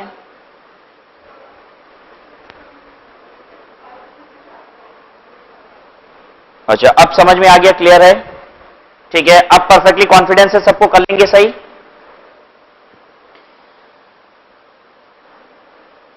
चलिए इलस्ट्रेशन 1, ये बिल्कुल वैसा ही एग्जांपल है जो अभी हमने आपको दिया, ठीक है, और इसको नहीं कराया हमने इसलिए ताकि आप घर जाके इसे रिवाइज कर सके, ठीक है। तो आप घर पे इस इलस्ट्रेशन को देखिएगा, एग्जैक्टली जो अभी अभी हमने एग्जांपल किया ना, बिल्कुल ऐसा ही क्वेश्चन है, वो जॉब लीव कर रहा है और फिर उसके बाद दूसरी जॉब ज्वाइन कर रहा है, ठीक है, एग्जैक्टली यही वाली पोजीशन है, ठीक है। चलिए नेक्स्ट हम लोग सीखते हैं सैलरी ड्यू और रिसीव्ड इन फॉरेन करेंसी। अब सैलरी ड्यू और रिसीव फॉरेन करेंसी में कैसे हो जाती है, पता है, एक फॉरेन कंपनी के लिए आप काम कर रहे हो, ठीक है, इंडिया में काम कर रहे हो सकता है वो फॉरेन कंपनी आपको सैलरी कैसे देती है, अपनी करेंसी में देती है, ये पॉसिबिलिटी है। दूसरी पॉसिबिलिटी क्या है, आपको सैलरी फॉरेन करेंसी में रिसीव हुई, ठीक है, लेकिन आप तो रेजिडेंट इन इंडिया हो, तो आपको टैक्सेस तो कहां देना है, इंडिया में देना है। अगर आपको टैक्सेस इंडिया में देना है तो उस फॉरेन करेंसी की इनकम को कन्वर्ट करना पड़ेगा किसमें, इंडियन करेंसी में, और तब जाके आपकी इनकम बनेगी और उस पर टैक्स निकलेगा। तो अगर सैलरी हमको डॉलर्स में मिलती है, मान लीजिए $5,000, तो उसको कन्वर्ट करके इंडियन करेंसी कैसे बनाएंगे ये सीखना है, देखिए क्या कहता है, if salary is earned in foreign currency it will be converted into rupees. Conversion का रेट क्या होगा, TT buying rate on specified date. कहता है कन्वर्जन का रेट क्या होगा, TT buying rate on specified date. तो पहले हम लोग सिर्फ इतना समझते हैं कि कौन से रेट पे कन्वर्ट करेंगे, कहता है टीटी बाइंग रेट पे कन्वर्ट कर दो। मतलब अगर डॉलर का टीटी बाइंग रेट 62 रुपया है तो 62 रुपया मल्टीप्लाई कर दो सैलरी में आ जाएगा, ठीक है। तो ये बाइंग रेट क्या है, what is this TT buying rate? TT stands for telegraphic transfer, telegraphic transfer buying rate.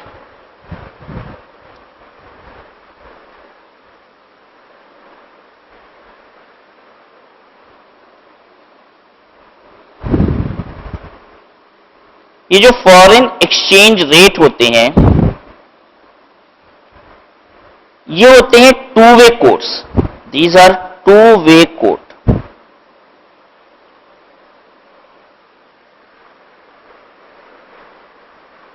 मतलब जैसे आज आपको जानना है कि आज एक्सचेंज रेट क्या है, आज डॉलर का क्या रेट है, ठीक है। तो पता है कैसे पता चलेगा, आपको डॉलर का जो एक्सचेंज रेट मिलेगा वो ऐसे मिलेगा,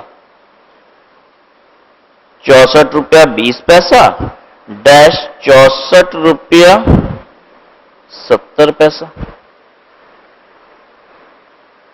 मतलब हर करेंसी का कितना रेट होता है, दो रेट होता है, ठीक है। कभी भी आपको रेट ऐसे नहीं मिलेगा, डॉलर का रेट आज 64 रुपया 50 पैसा है, रेट हमेशा दो मिलेंगे, ठीक है। अब इसका मतलब क्या होता है, 64 रुपये 20 पैसे और 64 रुपये 70 पैसे, ये एक्सचेंज रेट देती है आरबीआई, ठीक है। हर दिन का एक्सचेंज रेट कौन देता है, आरबीआई। आरबीआई कहती है ये मेरा आज का बाइंग रेट है, ये हर दिन रेट फ्लक्चुएट करता है, ये आज का आरबीआई का बाइंग रेट है और ये आज का आरबीआई का सेलिंग रेट है।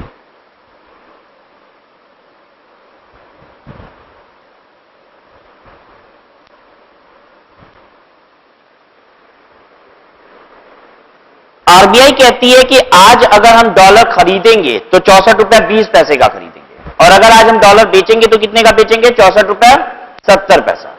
अगर आरबीआई आज डॉलर खरीदेगी 64 रुपये 20 पैसे में तो आप बताइए कितने का बेचेंगे डॉलर, आज 64-20 का बेचना पड़ेगा, ठीक है। तो पब्लिक के लिए इसी को उल्टा बोला जाता है, पब्लिक बोलती है 64 रुपये 20 पैसा मेरे बेचने का रेट है, अगर हम खरीदेंगे तो हमको महंगा पड़ेगा, कितने का मिलेगा, 64 रुपया 70 पैसे, ठीक है।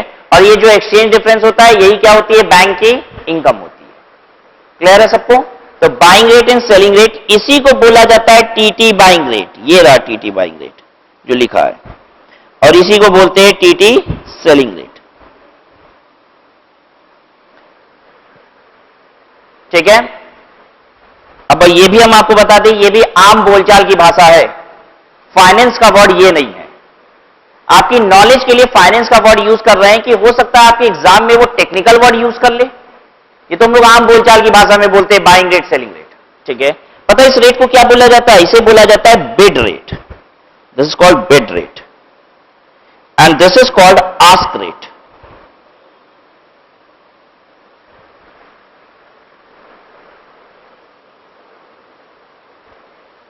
This only for the situation की हो सकता है एग्जाम में टेक्निकल लैंग्वेज यूज कर लिया, अगर कर लिया उसने टेक्निकल लैंग्वेज तो भी हमें पता रहे, ठीक है। अब बच्चे कभी कभी इसमें कहते हैं सर हम भूल जाते हैं बिड रेट क्या है, आस्क रेट क्या है, तो हम बच्चों को याद कराते हैं। देखो बी से बिड होता है, बी से बाइंग होता है, और हम कहते हैं देखो एस से सेलिंग होता है, एस से आस्क का एस बीच में होता है, ठीक है।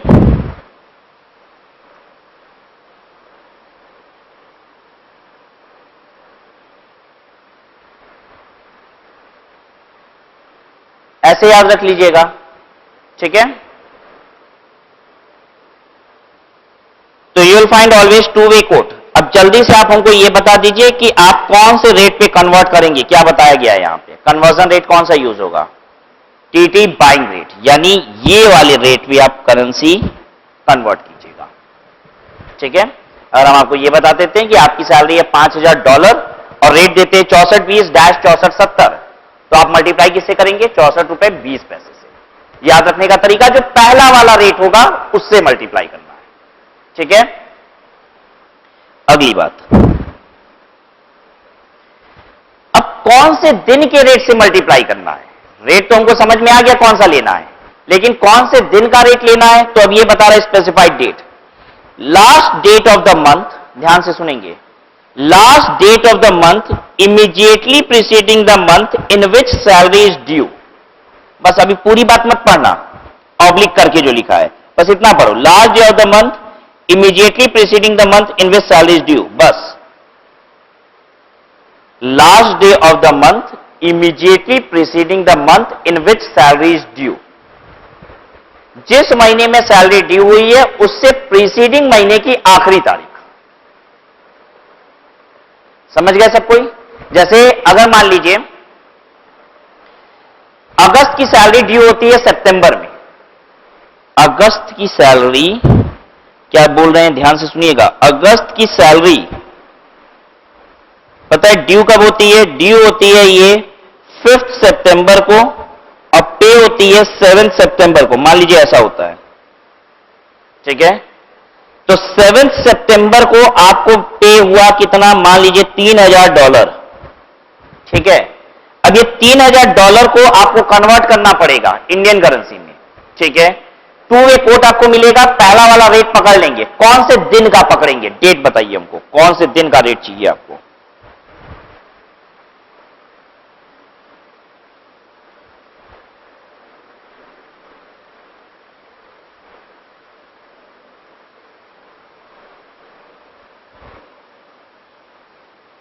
किस दिन का लें, 31 अगस्त। सबका आंसर यही है, यस। सैलरी ड्यू हो रही है सितंबर में, इसका प्रीसीडिंग मंथ क्या है, अगस्त। अगस्त की आखिरी तारीख क्या है, 31 अगस्त। डेट होगा 31 अगस्त, राइट आंसर। फिर से क्वेश्चन कर रहे हैं, अब हमको बताइएगा कौन सी डेट का लेंगे, ठीक है। आई एम टॉकिंग ऑफ अगस्त। इसकी सैलरी ड्यू पता है कब होती है, इसकी सैलरी ड्यू होती है 31 अगस्त को, मतलब लास्ट डे ऑफ अगस्त, ऐसे ड्यू होती है। अब पे होती है अगले महीने की 3 तारीख को, यानी 3 सितंबर को पे हुई है, ठीक है। 3 सितंबर को आपको पे हुआ है $4000।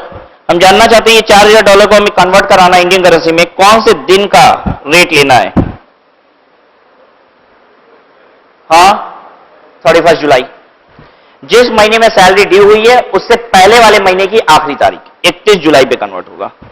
कोई तकलीफ किसी को, कर लेंगे सब कोई। 31 जुलाई का जो रेट एग्जाम में देगा वो कितना रेट देगा, 2 रेट देगा आपको, ठीक है। इतना डैश इतना, कौन सा रेट पकड़ेंगे, पहले वाला, ठीक है। एग्जाम में आपको जब रेट्स भी देगा ना तो एक डेट का नहीं देगा, वो कंफ्यूज करने के लिए 31 जुलाई भी दे देगा आपको, 31 अगस्त भी दे देगा, उसी में 3 सितंबर भी दे देगा, ताकि आप अपने से आइडेंटिफाई कीजिए कौन सा रेट चाहिए आपको, ठीक है।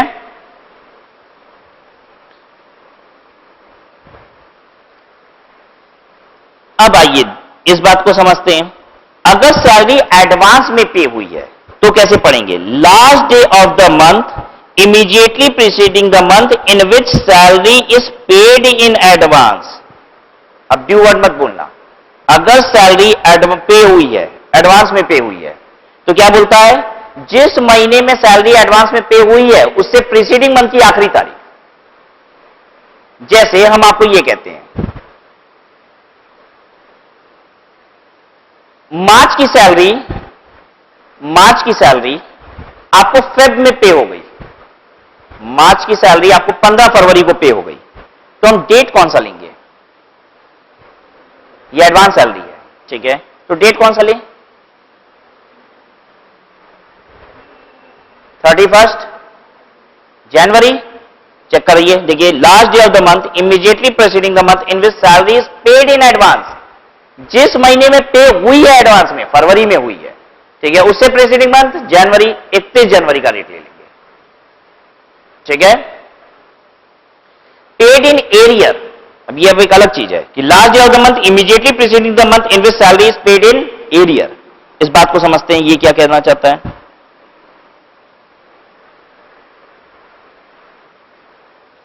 पहले तो समझते हैं इस बात को, what is the salary in arrear, ठीक है।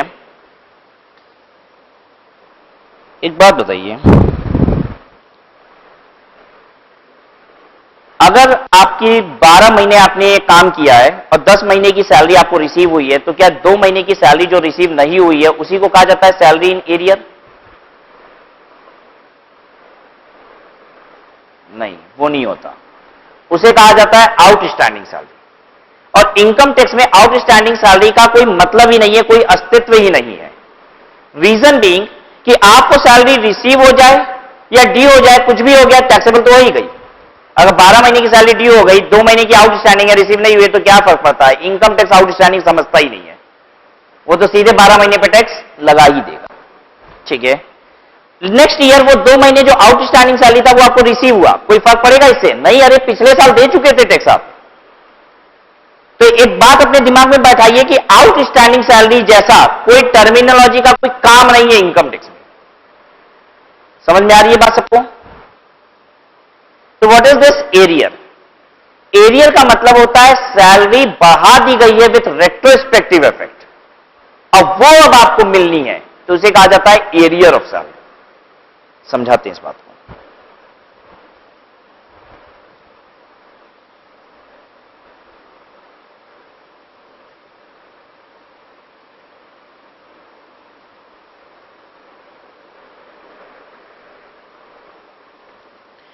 प्रीवियस ईयर 17-18 में आपकी सैलरी थी 25,000 पर मंथ। प्रीवियस ईयर 18-19 में आपके एम्प्लॉयर ने अनाउंस किया ऑन 1 अप्रैल 2018, क्या अनाउंस किया कि आपकी सैलरी होगी 30,000 per month with retrospective effect from, with effect from नहीं, विथ रेट्रोस्पेक्टिव इफेक्ट फ्रॉम 1/4/17। पता है मतलब आपका एम्प्लॉय क्या कह रहा है 1 अप्रैल 2018 को कि आपकी सैलरी 30,000 हो गई है, लेकिन 30,000 अब से नहीं हुई है, अभी से 1/4 से नहीं हुई है 30,000, कब से हो गई है? 1/4/2017 से। 1/4/2018 को आपका एम्प्लॉयर कह रहा है कि आपकी सैलरी 30,000 हो गई है, 1/4/2018 से नहीं, 1/4/2017 से हो गई है। ठीक है, तो पता है इस पिछले साल तो हमको सैलरी कितनी मिली थी? 25,000 इंटू 12, 3 लाख। इस बार सैलरी कितनी मिलेगी? 30,000 इंटू 12 तो हमको मिलेगी ही मिलेगी। ठीक है, 3,60,000। इसके अलावा भी कुछ मिलेगा, कितना और मिलेगा? पिछले साल का 5,000 रुपया हर महीने के हिसाब से और मिलेगा, 60,000 रुपए। 5,000 इंटू 12 और अलग से मिलेगा हमको, ये है पिछले साल का 60,000 रुपए। इस 60,000 को कहा जाता है एरियर ऑफ सैलरी। यही है एरियर ऑफ सैलरी। सबको एरियर ऑफ सैलरी समझ में आया कि नहीं, पहले ये बताएंगे। एरिया ऑफ सैलरी का मतलब क्या होता है? When salary is increased with retrospective effect from last year, then all those salary pertaining to all previous years are known as arrear of salary. ठीक है,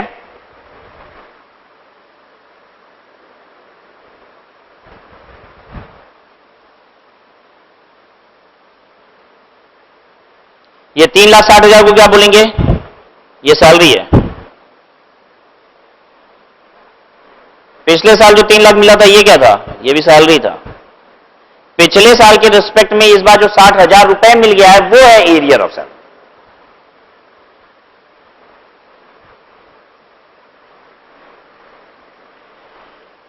एक एग्जांपल अब हम फ्रेम कर रहे हैं, आप हमको सैलरी कितनी है, एरियर ऑफ सैलरी कितनी है ये बताएंगे।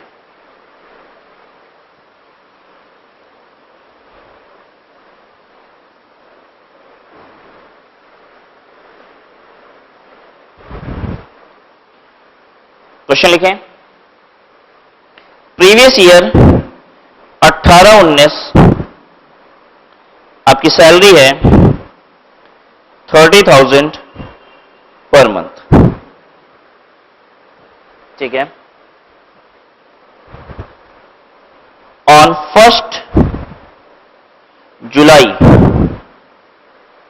2018 एम्प्लॉय ने कहा कि आपकी सैलरी हो जाएगी 35,000 per month with retrospective effect from 1/4/18।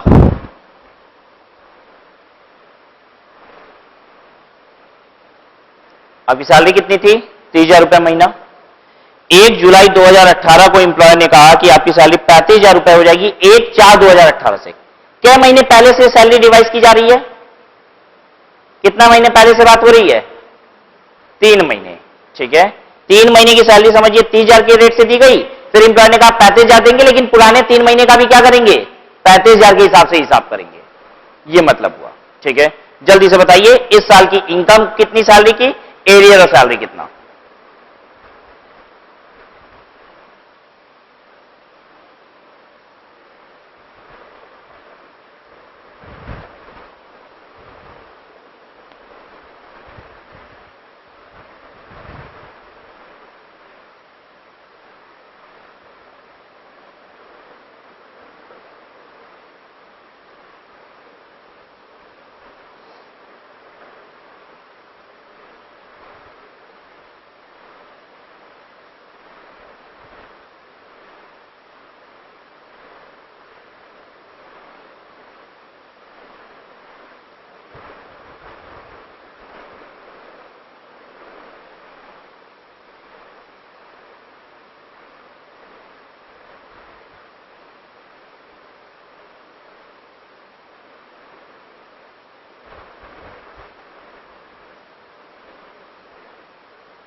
किया आपने? चलिए बताइए सैलरी कितनी कितनी बोलेंगे सैलरी साल की?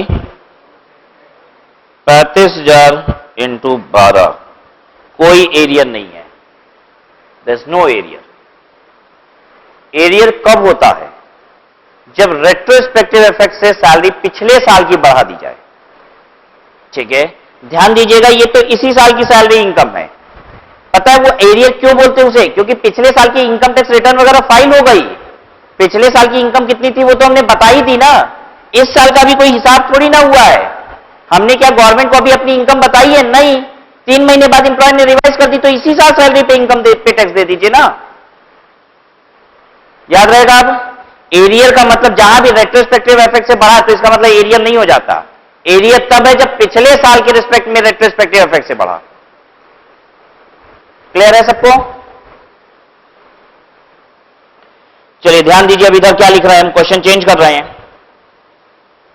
I am changing the question. ये विथ इफेक्ट फ्रॉम 1/4/2016 है। आपको हमें प्रीवियस ईयर 18-19 का सैलरी इनकम बताना है और एरियर सैलरी भी बताना है। दोनों चीज बताना है।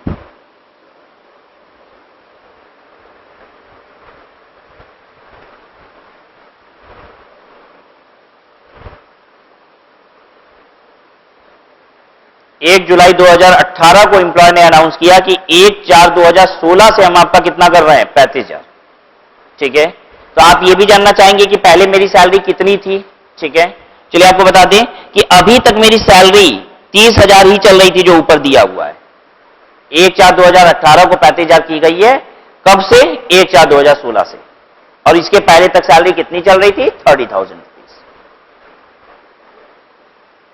चलिए आंसर कीजिए। 18-19 की सैलरी कितनी, एरिया सैलरी कितनी?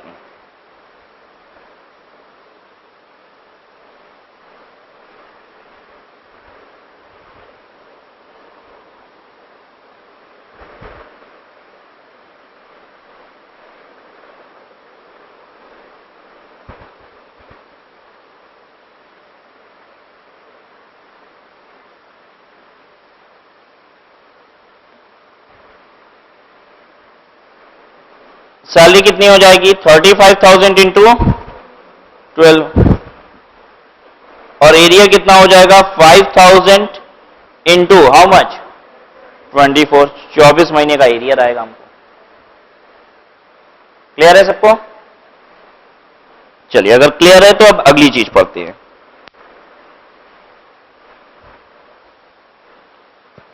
Salary in grade system.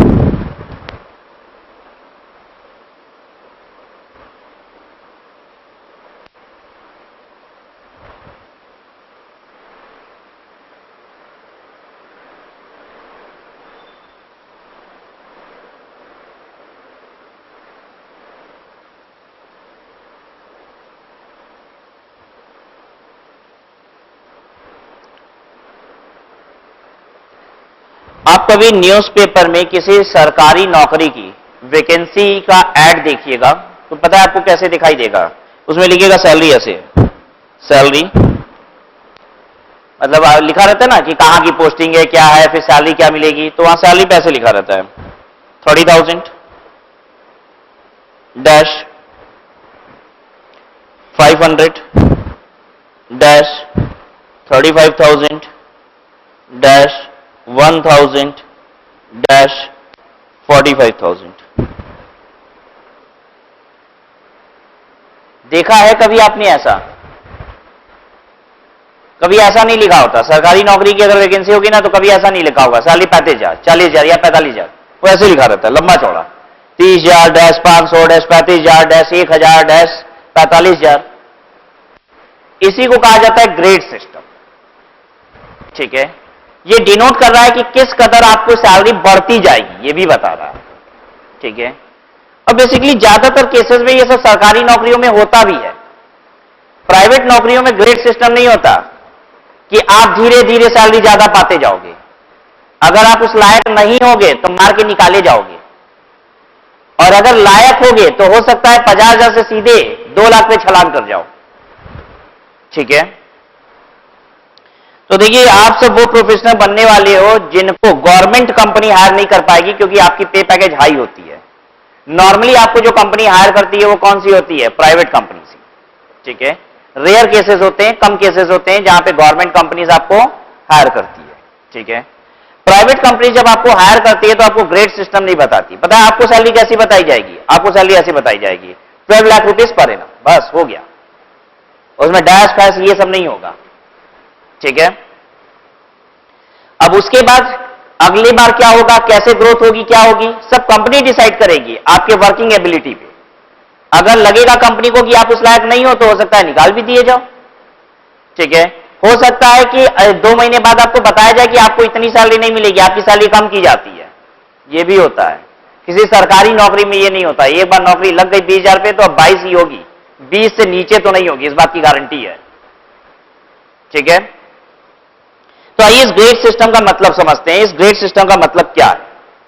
इस ग्रेड सिस्टम का मतलब है कि अगर आपको हम 30,000 रुपए की नौकरी से शुरू करते हैं पर मंथ, ये पर मंथ सैलरी लिखी होती है, 30,000 पर मंथ से हम शुरू करते हैं तो 12 महीने तक हम आपको 30,000 रुपया देंगे।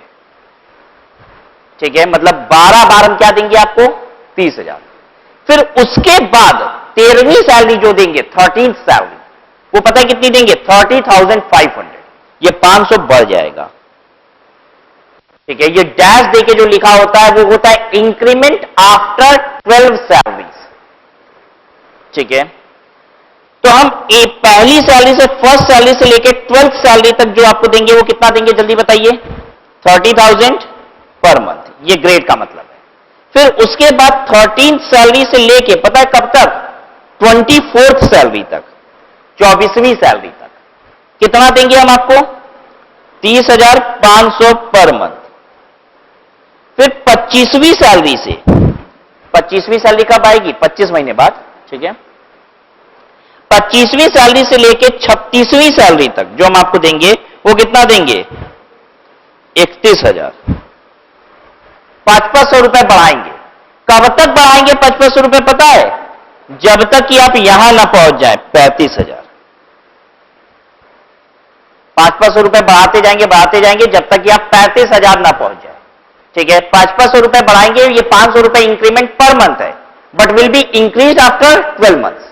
ऐसे याद रखेंगे, ये होता है increment. Increment will be made after 12 month, but this increment amount is per month.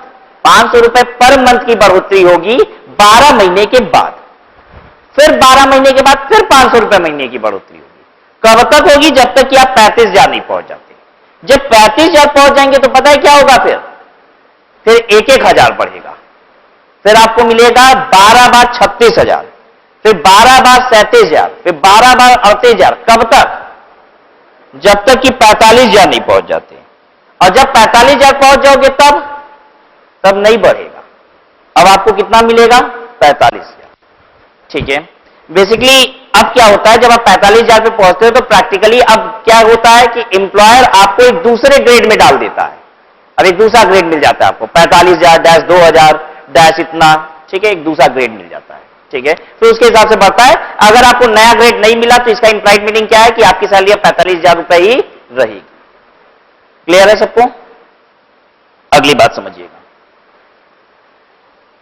ऐसा बिल्कुल पॉसिबल है कि दो लोगों को यह ग्रेड मिला है, दो लोगों को यह ग्रेड मिला है, किनको किनको? इनको भी मिला है, इनको भी मिला है यही ग्रेड। इनकी सैलरी स्टार्ट हुई है 32,000 रुपए से और इनकी सैलरी स्टार्ट हुई है 36,000 रुपए से।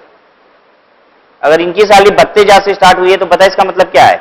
इनको 32,000 12 बार मिलेगा, फिर 32,500 12 बार मिलेगा, फिर 33,000 12 बार मिलेगा, ऐसे करके कब तक? 35,000 तक। और इनकी कहां से स्टार्ट हुई थी? 36,000 से, तो इनको 36,000 मिलेगा 12 बार, फिर क्या मिलेगा? 37,000 12 बार, ठीक है। इस ग्रेड का मतलब यह नहीं होता कि सबकी स्टार्टिंग 30,000 से होगी। कंपनी एक ग्रेड के साथ आती है और जब इंटरव्यू लेती है ना तो कोई अच्छा समझ में आता है तो उसकी स्टार्टिंग ही हाई से करती है, जो कम अच्छा समझ में आता है उस एम्प्लॉय की स्टार्टिंग ही लो से होती है, ठीक है। इसमें बहुत लोगों की सैलरी स्टार्ट पता है कहां से होगी? 30,000 से।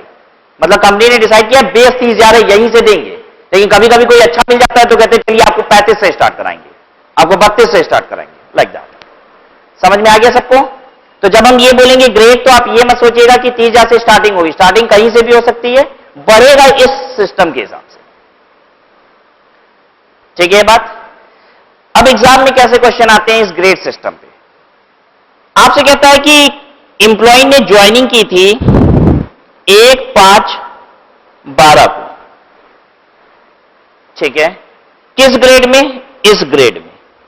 पहले डेट ऑफ ज्वाइनिंग बताएगा, ये ज्वाइनिंग डेट है, फिर ग्रेड बताएगा, ठीक है। उसके बाद क्या बोलेगा आपसे? कहेगा स्टार्टिंग सैलरी कितनी थी। अगर स्टार्टिंग सैलरी ना बताए तो 30,000 मान लिया जाता है, ठीक है। अब स्टार्टिंग सैलरी बताएगा, मान लीजिए 32,000 रुपए बोलता है। अब कहेगा प्रीवियस ईयर 17-18 की इनकम बताइए कितनी है। तो आप बढ़ाते हुए आइए, ठीक है, कि 32,000 पे शुरू हुआ था 1/5/2012 को, तो कब तक 32 मिला होगा, फिर कब 32 के बाद बढ़ा, फिर कितना बढ़ा, बढ़ते बढ़ते बढ़ते बढ़ते 17-18 में क्या है, बढ़ाते हुए ले आएंगे और यहां की इनकम निकाल लेंगे। हो सकता है आपसे कि नहीं हो जाएगा, ठीक है। यही होता है ग्रेड सिस्टम, ठीक है। ग्रेड सिस्टम में आपको प्लान करना है कि कहां तक सैलरी कैसे चल रही थी, अब अकॉर्डिंगली सैलरी कितनी होगी, ठीक है। हम आपको बता देते हैं ड्यू होती है सैलरी, चलिए ये क्वेश्चन कर ही लेते हैं, ठीक है। ड्यू होती है salary last day of each month, ठीक है, और पे होती है 3rd डे नेक्स्ट मंथ। एक बात बताइए, अगर सैलरी ड्यू होती है last day of each month और पे होती है 3rd day of next month, क्या चीज ज्यादा होगा, ड्यू की पे? पता है ये ड्यू और पे में ज्यादा और कम वाली बात कब आती है? बच्चों ध्यान से सुनना इस बात को, ये तभी आती है जब ड्यूरिंग द ईयर हम जॉब ज्वाइन करते हैं। अगर हम पहले से कभी नौकरी कर रहे थे ना, तो कभी भी सैलरी ड्यू होती हो, कभी भी पे होती हो, 12 बार ड्यू हुई होगी, 12 बार पे हुई होगी।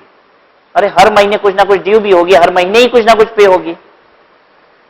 ये तो अगर इस बार हम 1 मई को ज्वाइन किए तो 1 मई से ड्यू होना शुरू होती है, लेकिन अगले साल तो भाई हर महीने में ड्यू होगी और हर महीने में पे भी होगी। तो पता है अब हर बार ही क्या होगा, 12-12 बार सैलरी ड्यू होगी, 12-12 बार पे होगी, ठीक है। हमको सैलरी की इनकम कैसे निकाल लेनी चाहिए, ड्यू बेसिस पे निकाल ले कि पेमेंट बेसिस पे? अरे ड्यू पहले होता है, ड्यू पे ही निकाल लो ना, क्यों इतना दिमाग लगा रहे हो? दोनों रहेगा 12 बार, निकाल किस पे लो, ड्यू पे निकाल लो, यही जल्दी होता है, ठीक है। अब देखिए 1/5/12 को अगर ज्वाइनिंग हुई है तो सैलरी कैसे चली होगी? 1/5 हम ऐसे लिख रहे हैं यहां, 1/5/12 से, ठीक है, 30/4/13 तक इसकी सैलरी रही होगी 32,000। समझने की कोशिश करना हम क्या बोलना चाह रहे हैं, हम बढ़ाते हुए आगे बढ़ेंगे ना कि कब तक सैलरी इसकी क्या क्या थी। फिर यही 1/5/13 से 30/4/14 तक इसकी सैलरी कितनी रही होगी? 32,500, ठीक है। फिर 1/5/14 से 30/4/15 तक इसकी सैलरी कितनी रही होगी? 33,000। फिर देखिए 1/5/15 से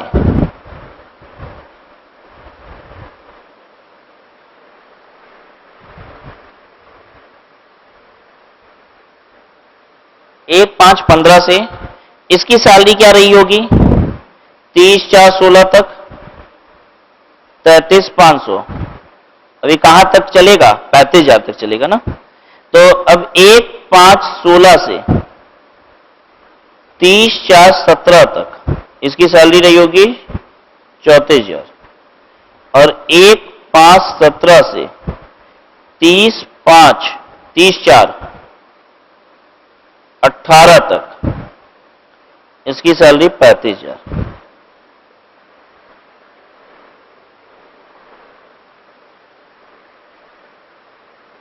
ठीक है। अब बच्चों ध्यान दो इधर, अप्रैल 2017 में इसकी सैलरी 34,000 रुपए थी और फिर मई से सैलरी इसकी कितनी हो गई? 35,000। ये है सैलरी। नहीं, कुछ गलत लिख रहे हैं हम शायद, 34,500 लिखना होगा ये। आप सभी को बोलने का पूरा हक है। अप्रैल 2017 में इसकी सैलरी थी 34,000 एंड मई से इसकी सैलरी कितनी होगी? 34,500। ठीक है। अब प्रीवियस ईयर 17-18 में ड्यू कितनी हुई है सैलरी? ये देखिए ड्यू होती है, देखिए इधर last day of each month, last day of each month यानी अप्रैल की सैलरी अप्रैल में ही ड्यू हुई होगी। तो कितनी ड्यू हुई होगी? 34,000 एक बार। और फिर हर महीने की सैलरी हर महीने की आखिरी तारीख को ड्यू हुई होगी कितनी? 34,500 इंटू क्या बार? 11 बार। सब कोई समझा कि नहीं? सबको समझ में आया? पहले हम ऊपर ये जो चार्ट बनाए इससे ये निकाल लिए किस समय क्या क्या सैलरी चल रही थी। ठीक है। अब बना लिए उस हिसाब से अब हमको समझ में आ गया कि अप्रैल में 34,000 ड्यू हुआ होगा, बाकी महीने में 35,000। अब रिसिप्ट की बात कर लेते हैं।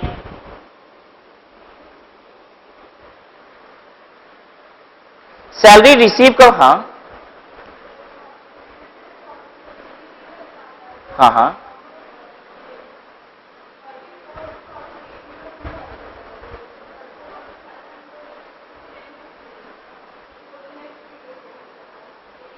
नहीं, मई से लेके मार्च तक देखिए 34,500 11 महीने आएगा। हम मार्च तक का ही ले रहे हैं। 1 मई से लेके मार्च तक का लीजिए, देखिए कितना आता है। 11 मंथ आएंगे। ठीक है, ठीक है ना। रिसिप्ट देखिए, रिसिप्ट कब होता है? अगले महीने की 3 तारीख को। ठीक है। तो अप्रैल में कितना रिसीव हुआ होगा? अप्रैल में रिसीव पता है कौन सा हुआ होगा? अप्रैल 2017 की बात कीजिएगा। अप्रैल 2017 में मार्च 17 वाला रिसीव हुआ होगा। मार्च 17 की सैलरी कितनी थी? वो रिसीव हुई होगी अप्रैल में 34,000। अप्रैल का 34,000 सैलरी था, वो कब रिसीव हुआ होगा? मई में। तो अप्रैल और मई 2 बार हमको 34,000 रिसीव हुआ होगा।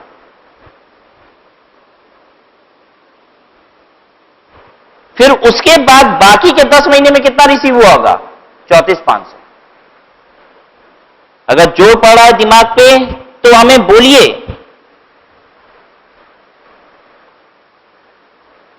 रिपीट करें कैसे रिसीव 34,000 2 बार हुआ? ड्यू सबको समझ में आएगी नहीं, पहले ये बोलो तब हम आगे बढ़े। तो हम ड्यू भी समझाएं एक बार। ड्यू समझाएं। देखो देखो यहां दिख रहा है 30/4/2017 तक हमारा 34,000 था। ठीक है। तो हमको प्रीवियस ईयर 17-18 की बात करनी है, यानी हमको अप्रैल 2017 से मार्च 2018 की बात करनी है। अप्रैल में सैलरी क्या थी?